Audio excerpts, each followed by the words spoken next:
جلد از جلد ہو جانا چاہیے، کیونکہ اب مجھے مزید دیر نہیں چاہیے۔ میرا بہت زیادہ نقصان ہو رہا ہے، میں بہت زیادہ مینٹلی ڈپریس رہ رہا ہوں اور میرا کاروبار بھی تباہ ہو چکا ہے، میں اپنے کام کو بھی وقت نہیں دے پا رہا ہوں۔ جعفر جتنی جلدی ہو سکے یہ کام ختم کرو، سرفراز کا چہرہ بے نقاب کرو اور مجھے سچ پتہ چلنا چاہیے کہ آخر وہ کیا کرتا پھر رہا ہے۔ جس پر جعفر کہتا ہے جیسا آپ کا حکم۔ دوسری طرف کشمالہ آ جاتی ہے اور کہتی ہے کہ آپ کمرے میں آ جائیں، کھانا کھا لیں، آج میں نے آپ کی فیورٹ نرگسی کوفتے بنائے ہیں، میں جانتی ہوں آپ کو بہت زیادہ پسند ہے نا۔ جس پر نوشیروان کہتا ہے کہ مجھے ابھی بھوک نہیں ہے، چلی جاؤ، مجھے ابھی کچھ بھی نہیں کھانا۔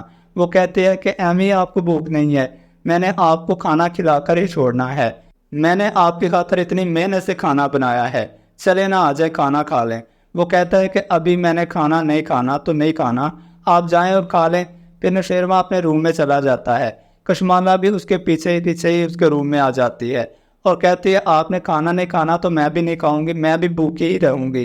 پھر نوشیروان کھا ہی لیتا ہے کھانا اور اس کے ہاتھوں پپٹ بن جاتا ہے اور دوسری طرف دعا کر چلی آتی ہے تو فیضا اس کو بہت ہی زیادہ ذلیل کرتی ہے کہ آپ اس لڑکی کو میرے گھر میں کیوں لے کے آئے ہیں، دفع ہو جاؤ دعا یہاں سے۔ جس پر دعا کی ماں کہتی ہے کہ فیضا کچھ تو خدا کا خوف کرو، تم اپنی بہن کے ساتھ کس طرح کا سلوک کر رہی ہو۔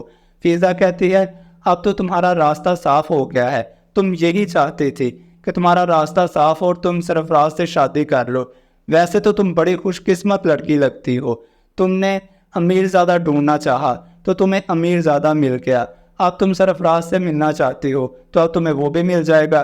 جس پر دعا کہتی ہے کہ فیضا خدا کا واسطہ ہے اس طرح کی باتیں مت کرو، تم تو میری بہن ہو، تمہیں تو مجھ پہ یقین ہونا چاہیے، تم جانتی ہو کہ میں ایسی لڑکی نہیں ہوں اور سرفراز جیسے گھٹیا انسان سے میرا کوئی لینا دینا نہیں ہے، میری بیعت تو جعفر نے کروائی ہے، سرفراز نے نہیں کروائی، تم میرا یقین نہیں کرو گے تو میں کس کو صفائیاں دوں گی، سرفراز کے منہ پہ میں تھوکتی بھی نہیں ہوں۔ لیکن ناظرین فیضا یہاں پر بہت ہی غلط ہے، فیضا کو اپنی بہن پر اعتبار ہونا چاہیے کیونکہ وہ جانتی ہے سرفراز کتنا گھٹیا انسان ہے، اس کے باوجود فیضا بہت ہی زیادہ اوور ریئیکٹ کر رہی ہے۔ فیضا سے ذلیل ہونے کے بعد اب دعا اپنے شوہر کو فون کرے گی، یعنی کہ نوشیروان کو فون کرے گی، جس پر نوشیروان کہے گا کیا مسئلہ ہے، کیوں فون کیا ہے مجھے دعا؟ دعا کہتی ہے کہ نوشیروان کیا آپ مجھے بھی گناہ گار سمجھتے ہیں، میں آپ کو زہر کیسے دے سکتی ہوں، آپ کے لیے تو میری جان بھی حاضر ہے، آپ کے حصے کا میں زہر کھا لیتی اگر مجھے پتا ہوتا، آپ سے تو بہت پیار کرتی ہوں میں، آپ کیسے سوچ سکتے ہیں کہ یہ کام میں نے کیا ہے۔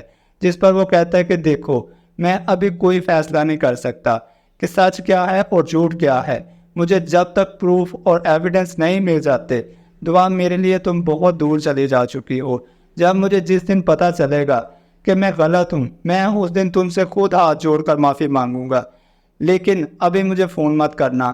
یہ بات سن کر نوشیروان فون بند کر دیتا ہے اور دعا بڑا ہی زیادہ روتی ہے کیونکہ نوشیروان کو وہ کسی طرح اپنی سچائی بتانا چاہتی ہے، خود کو بے قصور ثابت کرنا چاہتی ہے، لیکن نوشیروان ہے کہ وہ اس کی کوئی بات سننے کو تیار ہی نہیں ہے۔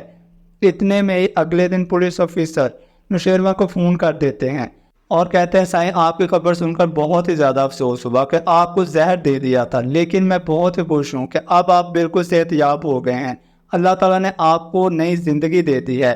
میں معذرت چاہتا ہوں آپ کو اس ٹائم فون کرنا پڑا، لیکن بات ہی کچھ ایسی تھی کہ میں چھپا نہیں پایا اور آپ کو فوراً فون کرنا پڑا، دراصل آپ کے بھائی کے قاتلوں کا پتہ چل گیا ہے۔ جس پر نوشیروان کہتا ہے کہ کیا کہہ رہے ہیں آپ، کون ہے وہ جس نے میرے بھائی کو قتل کیا اور کون ہے وہ جس نے اتنی جرأت کی تھی کہ میرے بھائی کو میرے ہوتے ہوئے شوٹ کر دے۔ اس پر پولیس والا کہتا ہے کہ ہم نے اس قاتل کو پکڑ لیا ہے، لیکن بات بہت ہی زیادہ افسوسناک ہے، ہمیں بتاتے ہوئے بھی شرم محسوس ہو رہی ہے کہ اس نے بتا دیا ہے کہ اس کو کچھ سپاری کس نے دی تھی۔ آپ کے بھائی کو مارنے کے لیے نوشیروان بولتا ہے کہ بتائیں مجھے، جلد سے بتائیں، میں فوراً سننا چاہتا ہوں کہ کس نے قتل کروایا میرے بھائی کو، کس نے پیسے دیے تھے۔ تو وہ پولیس والا کہتا ہے بہت افسوس سے کہنا پڑ رہا ہے کہ وہ کام کشمالہ بی بی کا ہے، وہ ڈاکو، وہ چور، وہ کشمالہ بی بی کا نام لے رہے ہیں، ہم انہیں پوری تحقیق کر کے اور سارا ایویڈنس لے کر ہی آپ کے پاس آئے ہیں، کشمالہ بی بی نے ہی آپ کے بھائی کو قتل کروایا تھا۔ یہ بات سن کر نوشیروان کو آگ لگ جائے گی۔ یہ کیا بات ہوئی؟ کشمالہ ایسا کیوں کرے گی؟ ہم اس بارے میں تو نہیں جان سکتے، لیکن مجھے جو لگتا ہے کہ آپ سے شادی کرنے کی خاطر ہی انہوں نے آپ کے بھائی کو مروایا ہوگا، اور آپ کی ساری پراپرٹی وہ اپنے نام کروانا چاہتی ہوں گی، کیونکہ ایسے کام اکثر جائیداد کے لیے ہی کیے جاتے ہیں یا پھر کسی سے محبت میں۔ یہ بات سن کے نوشیروان فون بند کر دیتا ہے اور پورے گھر میں کوہرام مچ جاتا ہے۔ وہ سب کو اکٹھا کر لیتا ہے، اماں سائیں، ابا سائیں، کشمالہ کو، جعفر کو بھی، اور کہتا ہے کہ آپ پوری زندگی جس سانپ کو دودھ پلاتے رہے ہیں، کیا آپ جانتے ہیں کہ وہ کون ہے؟ جس پر اماں سائیں اور ابا سائیں کہتے ہیں کیا بات کر رہے ہو بیٹا؟ تو وہ یہ کہتا ہے کہ آپ کے بیٹے کی قاتلہ اور کوئی نہیں، یہ کشمالہ ہے۔ اس نے ہی میرے بھائی کو قتل کروایا تھا۔